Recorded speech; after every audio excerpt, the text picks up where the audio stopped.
Hi hello எல்லோரும் எப்படி இருக்கீங்க? இன்றைக்கி நம்ம வந்து டே 9ல் வந்து பிஸ்னஸ் டிப்ஸ் தான் பார்க்க போகிறோம். இன்றைக்கி பிஸ்னஸ் டிப்ஸில் வந்து நான் என்ன சொல்ல போகிறேன்னா வந்துட்டு நீங்கள் வந்துட்டு ஒரு ப்ராடக்ட் சேல் பண்ணுறீங்கன்னா, ஃபார் எக்ஸாம்பிள் வந்து இப்போ வந்து ஒரு டெக்ஸ்டைல் பண்ணுறீங்க அப்படிங்கும்போது டிசைனர் சாரீ ஏதோ ஒரு சாரீ நியூவாக வந்து லான்ச் ஆகிருக்கு.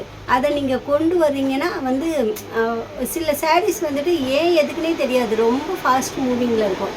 அந்த மாதிரி ஒன்ஸ் உங்களுக்கு ஃபாஸ்ட் மூவ் ஆகிட்டதுன்னா நீங்கள் திரும்ப திரும்ப திரும்ப அதை வாங்கி கொண்டு வந்து சேல்ஸ் பண்ணி அதோட யூனிக்னஸை வந்து கெடுக்கக்கூடாது. எப்போவுமே உங்களுக்குன்னு ஒரு சிமிலாரிட்டி வச்சுக்கணும். எப்படின்னா வந்து இவங்கக்கிட்ட வந்து ஒன்ஸ் அந்த ஸ்டாக் காலி ஆகிட்டதுன்னா திரும்ப வராது அப்படிங்கிற ஒரு இதை வந்து கஸ்டமர்ஸ் மைண்டில் நீங்கள் க்ரியேட் பண்ணணும்.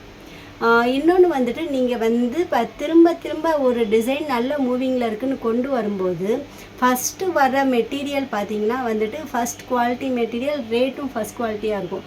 பட் வந்து அது போக போக போக அதோட ரிப்ளிக்கா வந்துடும். ஸோ நீங்கள் ஒரே ப்ராடக்டை திரும்ப திரும்ப எடுத்து சேல் பண்ணும்போது ஒரு 6 மந்த்ஸ்க்குள்ளே வந்துட்டு 1000 ரூபா நீங்கள் சேல் பண்ண சாரீ நீங்களே 650க்கு சேல் பண்ணுவீங்க. அப்போ ஃபஸ்ட்டு எடுத்த கஸ்டமர் என்ன நினைப்பாங்கன்னா, நம்ம வெயிட் பண்ணி இவங்ககிட்ட வாங்கியிருக்கலாம் அப்படின்னு நினைப்பாங்க. குவாலிட்டி வந்து அப்போ அவங்களுக்கு பார்க்க தோணாது. இவங்ககிட்ட தானே நம்ம இந்த டிசைன் 1000 ரூபாய்க்கு வாங்கினோம், இன்றைக்கி இவங்களே 650 விற்கிறாங்களே, ஸோ ஃபஸ்ட்டு வரும்போது இவங்க லாபம் அதிகமாக வச்சு விற்கிறாங்க போல். ஸோ இந்த மாதிரி திங்க் பண்ணிட்டு நெக்ஸ்ட்டு நீங்கள் என்ன டிசைன் கொண்டு வந்தாலும் பரவாயில்ல சிஸ்டர், கொஞ்ச நாள் போனால் இது ரேட் குறையும்ல, அப்போ வாங்கிக்கிறேன்னு சொல்லி போயிடுவாங்க. அதனால் நமக்குன்னு ஒரு யூனிக்காக வந்துட்டு இல்லைங்க, என்கிட்ட ஒரு கலெக்ஷன் வந்தால் திரும்ப வராது, பார்த்து பிடிச்சிருந்தா இப்போவே எடுத்துருங்க, அந்த மாதிரி சொல்லி நீங்கள் சேல் பண்ணும்போது வந்துட்டு நீங்கள் ப்ராஃபிட் வந்துட்டு நல்ல ப்ராஃபிட்டும் வைக்கலாம். கஸ்டமர்ஸ் மத்தியில் வந்துட்டு ஒரு நல்ல எப்படின்னா வந்து இந்த சாரீ எங்கே எடுத்தேன்னு கேட்கும்போது அவங்க ஒரு கெத்தாக சொல்கிற மாதிரி இருக்கும். நம்ம திரும்ப திரும்ப திரும்ப எடுத்து ஒரே டிசைன் சேல் பண்ணோம்னா கஸ்டமர் பார்த்துக்கும் போதே சொல்லுவாங்க, நீ இன்னார் கடையில் இந்த சாரீ எடுத்ததானன்ட்டு. ஸோ அப்படி இருக்கக்கூடாது. நம்மக்கிட்ட ஒன்ஸ் வந்ததுன்னா திரும்ப வராது. அது எவ்வளோ காஸ்ட்லி சாரீ, எவ்வளோ ஃபாஸ்ட் மூவிங்காக கூட இருக்கட்டும், நீங்கள் இதை ஃபாலோ பண்ணிங்கன்னா நீங்கள் ஸ்டாக் கொண்டு வந்து 1 or 2 டேஸ்லேயே ஃபாஸ்ட்டாக மூவ் ஆகும். ஏன்னா கஸ்டமர் மைண்டில் ஃபிக்ஸ் ஆகிடும், இல்லை இவங்ககிட்ட ஒன்ஸ் சேல்ஸ் ஆகிடுச்சுன்னா அடுத்து வராது அப்படின்னு மைண்ட் ஃபிக்ஸ் ஆகும்போது வந்துட்டு கஸ்டமர்ஸ் ஃபஸ்ட்டு அட்டம்ப்ட்லேயே எடுப்பாங்க, ஹோல்டு பண்ண மாட்டாங்க.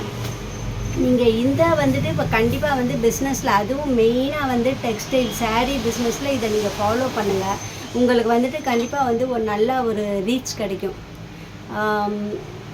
இதெல்லாம் வந்து என்னோடய பிஸ்னஸ் எக்ஸ்பீரியன்ஸில் நான் ஃபாலோ பண்ணுறது. நான் இன்றைக்கும் என் கஸ்டமர்ஸ் வந்துட்டு இவங்கக்கிட்ட வந்து ஒன் ஸ்டாக் வந்து சேல் ஆகிட்டாருன்னா அடுத்து வரவே வராதே, இப்போவே எடுத்துருவோன்னு சொல்லி கண்டிப்பாக கஸ்டமர்ஸ் ஃபஸ்ட் டைம் வரும்போதே வந்துட்டு பிடிச்சிருந்தா என்கிட்ட எடுக்காமல் போக மாட்டாங்க.